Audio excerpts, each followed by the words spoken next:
era kolonial, kerajaan-kerajaan Nusantara sebelum penjajahan. Penyaluran tuntutan dilakukan melalui struktur kerajaan dan tuntutan rakyat disampaikan melalui penasihat. Pemeliharaan nilai tradisional dan adat istiadat menjadi nilai utama. Nilai-nilai adat dan tradisi budaya dijaga melalui sistem kerajaan dan kepercayaan lokal, atau bisa kita sebut dengan tradisi turun-temurun. Kapabilitas kerajaan terbatas pada pengelolaan wilayah dan pertahanan. Sistem ekonomi bersifat agraris, sangat bergantung pada hasil bumi dan perdagangan. Teknologi politik masih sederhana dan kekuasaan seringkali tidak merata di seluruh wilayah kerajaan. Integrasi vertikal dilakukan melalui sistem analisis kerajaan dan analisis kebudayaan. Konflik sering terjadi antara kerajaan besar. Konflik antara kerajaan ini sering melemahkan stabilitas politik. Oleh karena itu, analisis politik seringkali dibuat melalui pernikahan antar kerajaan. Integrasi horizontal, integrasi yang terbatas karena masyarakat cenderung loyal kepada suku atau kelompok masing-masing. Tidak ada rasa kesatuan nasional karena kerajaan bersifat monoton. Gaya politik feodal dan berbasis karisma raja. Raja dipandang sebagai titisan dewa atau pemimpin spiritual yang tak terbantahkan. Kepemimpinan bersifat monarki absolut. Kepemimpinan dipusatkan pada figur raja yang memegang kendali penuh atas pemerintahan, agama, dan hukum. Partisipasi masyarakat sangatlah rendah. Rakyat hanya memiliki peran dalam bentuk pengabdian kepada raja melalui kerja rodi pajak atau jasa perang, dan juga terbatas pada sistem adat.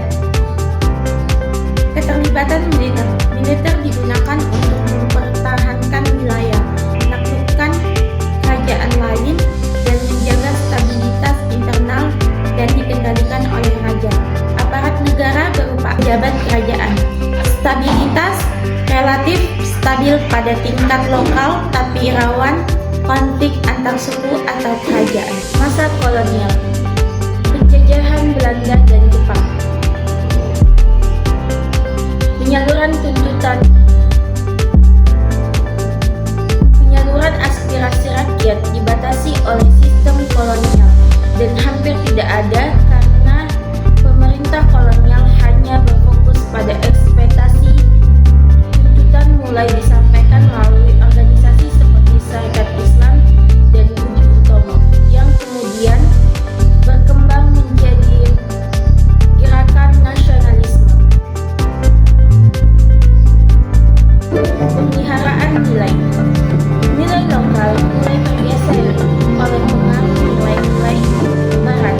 Pendidikan formal membawa perubahan besar, tetapi juga melahirkan kesadaran nasionalisme.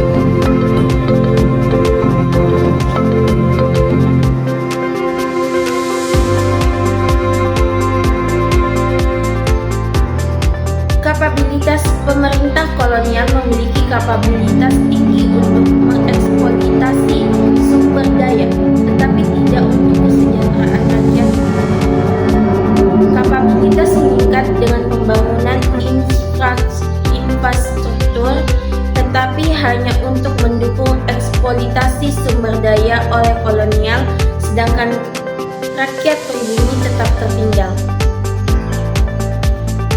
Integrasi vertikal. Wilayah Nusantara dipisahkan dalam kebijakan David and Impera. Politik pecah belah yang memperlemah kesatuan Nusantara. Hubungan antara rakyat rakyat dan pemerintah kolonial sangat timpang dan bersifat koersif. Integrasi juga lebih bersifat paksaan melalui administrasi kolonial, namun perbedaan budaya tetap dipertahankan. Integrasi horizontal hampir tidak ada karena masyarakat dipisahkan berdasarkan etnis seperti pribumi, Timur Asing, dan Eropa. Tidak ada upaya untuk perkembangan kesatuan nasional, melainkan fokus pada kontrol teritorial. Gaya politik otoriter dan eksploitatif, di mana kekuasaan mutlak dipegang oleh pemerintah kolonial. Begitupun dengan represif dan eksploitatif, dengan rakyat sebagai objek eksploitasi ekonomi dan tenaga kerja. Pemimpin adalah perpanjangan kekuasaan penjajah. Kepemimpinan dipegang oleh pejabat kolonial Belanda atau Jepang, sementara orang pribumi hanya menjadi pelaksana bawahan. Partisipasi masyarakat. Partisipasi politik sangatlah rendah, kecuali dalam gerakan perlawanan seperti Diponegoro, Jokroaminoto, dan Suekarno. Keterlibatan militer kolonial KNIL digunakan untuk menekan pemberontakan rakyat dan menjaga kepentingan penjajah. Bukan hanya itu, Jepang juga memanfaatkan tentara lokal peta untuk kepentingannya. Aparat negara, aparat melayani penjajah, dijalankan oleh Belanda dan sedikit peran kaum pribumi. Stabilitas dikelola secara represif oleh penjajah, tetapi sering terjadi perlawanan berskala kecil dan besar. Stabilitas semua di bawah kontrol penjajah, namun rentan terhadap pemberontakan seperti perang Diponegoro dan gerakan nasionalisme.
Pergantian kabinet dan konflik antar daerah.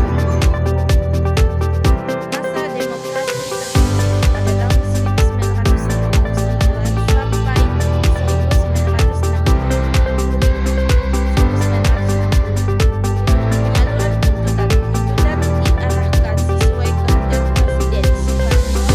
Peran partai politik dibatasi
rawan terhadap isu lokal dan nasional.